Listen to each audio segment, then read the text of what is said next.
की मुस्कान और मीठे बोल हमें सिखाते हैं कि जीवन की सारी समस्याओं का निदान मीठी वाणी और मुस्कान से किए जा सकते हैं।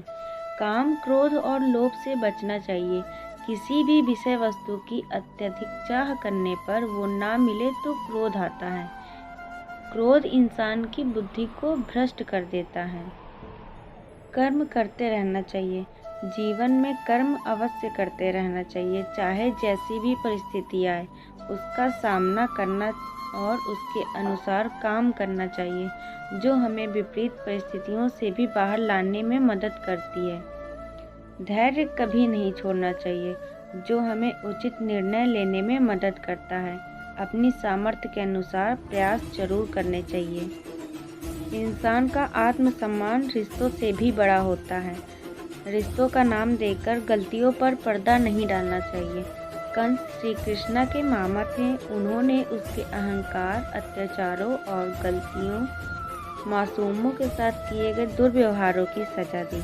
हम सीखते हैं कि न्याय सभी के साथ एक सा होना चाहिए, जिसमें कोई रिश्ता आड़े नहीं आना चाहिए। मित्रता सबसे बड़ा रिश्ता है, जिसे पूरे मन से निभाना चाहिए।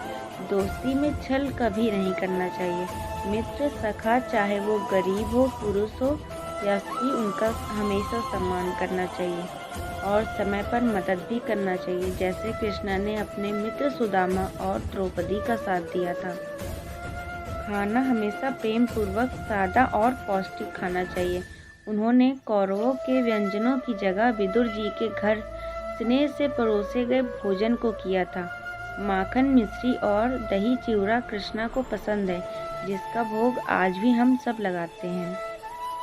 कान्हा तो छोटे से थे, किंतु वो अपने मित्र सखाओं की मदद से ऊंचे पर लटकी माखन की मटकी तक भी आसानी से पहुंच जाते थे। इस कथा से हमें मिलजुल कर काम करने की सीख मिलती है।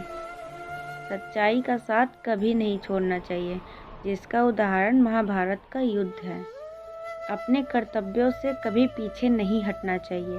अपने कर्तव्यों का पालन करने के लिए ही वो अपने घर गोकुल से मथुरा आए थे।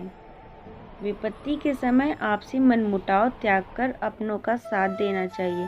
कृष्णा ने विपत्ति के समय गोवर्धन पर्वत को उठाकर पूरे गांव की रक्षा की थी। कोई कितना भी सगा हो, किंतु उसकी गलतियों को एक हद तक ही माफ़ करना चाहिए।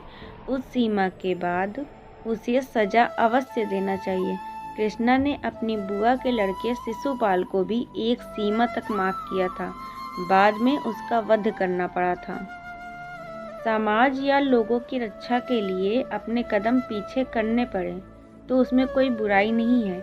जरासंध से होने वाले युद्ध में ब्राह्मणों की रक्षा के लिए युद्ध स्थल से कृष्णा ने अपनी सेनाओं और खुद को पीछे कर लिया।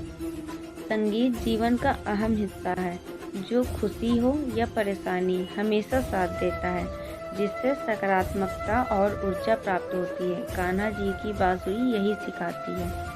सच की खातिर यदि छल भी करना पड़े तो करना चाहिए। उदाहरण, युद्ध स्थल पर द्रोणाचार्य के लिए अश्वत्थामा नाम प्रयोग किया गया था, जो एक हाथी और द्रोण पुत्र का नाम था।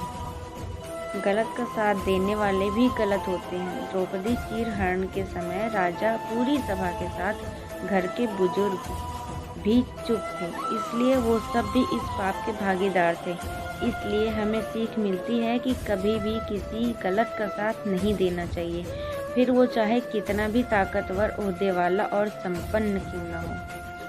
पृथ्वी के हर प्राणी और प्रकृति से प्रेम करना सिखाया है। उनकी कालिया दाह की कथा हमें विपरीत परिस्थितियों में भी सूझबूझ और संयम से काम करना सिखाती है। नीति और कूटनीति के ज्ञान में कृष्णा से अच्छा कोई सलाहकार नहीं हो सकता। किसी भी कार्य की सफलता उसकी रूपरेखा में होती है।